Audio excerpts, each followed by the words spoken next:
Bonjour, je vous présente aujourd'hui l'analyse technique du CFD à risque limité sur l'argent pour commencer et ensuite sur EDF. Alors on va commencer par les précautions d'usage. Il ne s'agit pas d'un conseil d'achat ou de vente, il ne s'agit que d'une analyse technique. C'est votre analyse des fondamentaux qui doit vous inciter à acheter ou à vendre. L'analyse technique n'est là que pour donner des points d'entrée et de sortie rationnels et optimaux. On va commencer donc par une présentation rapide de l'argent. Comme vous le savez, il s'agit d'un métal précieux, hein. On l'appelle très souvent l'or du pauvre. Il faut savoir que c'est un métal qui est recherché à la fois pour ses qualités industrielles et pour sa rareté, qui en fait une valeur patrimoniale depuis des millénaires. Alors on va commencer par une vision de long terme, c'est-à-dire que, enfin de moyen terme, chaque bâton que vous voyez ici correspond à une semaine de cotation sur l'argent. Et là, vous pouvez le voir, la tendance est à peu près neutre, hein, mais avec un avantage quand même, un ballottage favorable pour les haussiers.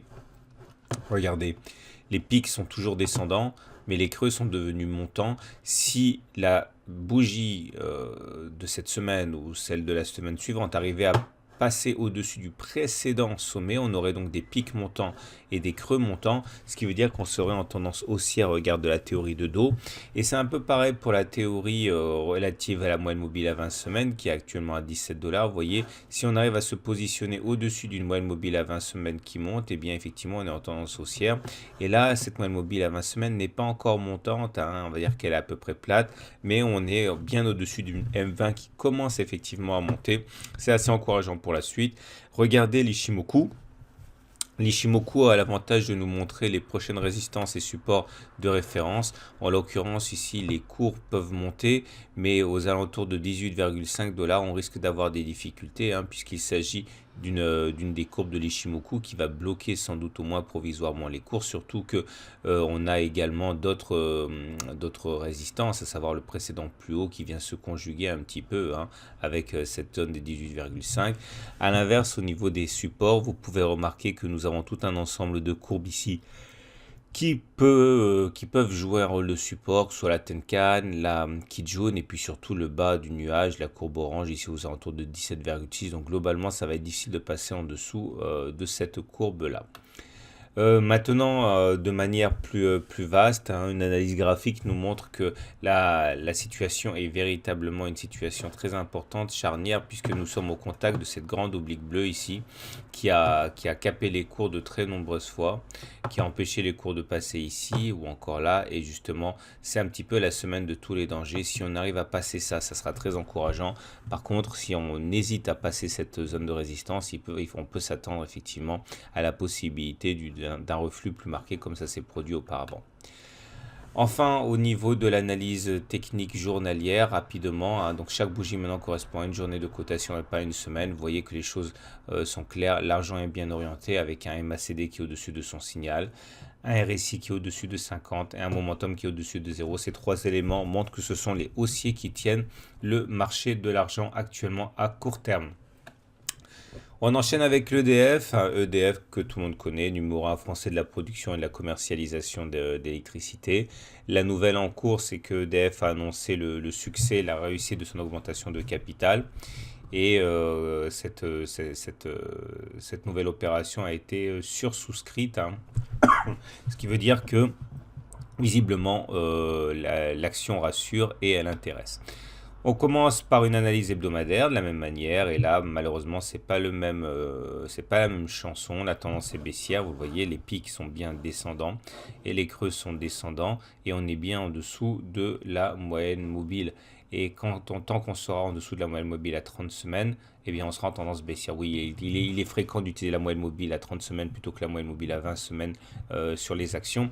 Et effectivement, la tendance est baissière au regard de cet indicateur.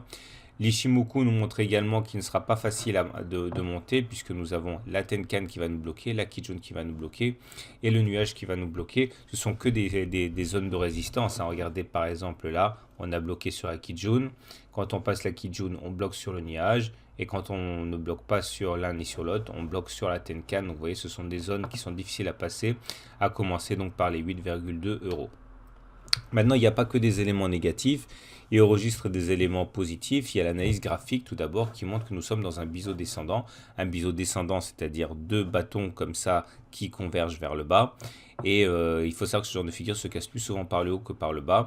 Et pour terminer, toujours de manière optimiste, hein, regardez sur la donnée hebdomadaire, on a une vague de Wolf qui est en action. 1, 2, 3, 4, 5 et normalement, selon cet outil, hein, qui n'est qu'un outil parmi d'autres, un retour sur la ligne 1, 4, 6 eh bien, est quelque chose qui est tout à fait envisageable, c'est-à-dire au-dessus des 9 euros. On ne peut pas parler que des choses négatives sans parler des outils qui donnent des objectifs positifs. On va terminer avec l'analyse journalière du CFD à risque limité sur EDF. Regardez bien, c'est mitigé. Le MACD, il n'est pas trop mal, il est au-dessus de son signal, ça donne un terreau assez favorable. Par contre, les baissiers n'ont pas déserté le terrain, bien au contraire, le RSI toujours en dessous de 50 et le momentum est toujours en dessous de 0. Ça veut dire que les haussiers ne sont toujours pas en contrôle du marché.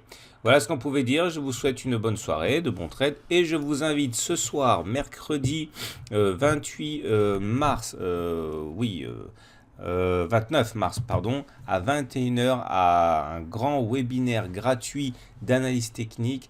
N'hésitez pas au programme l'utilisation des drapeaux et des fanions en analyse technique. C'est quelque chose qui est très mal utilisé par les débutants. Pourquoi je ne sais pas. Enfin, si je le sais, on en parlera et je vous apprendrai comment les utiliser correctement.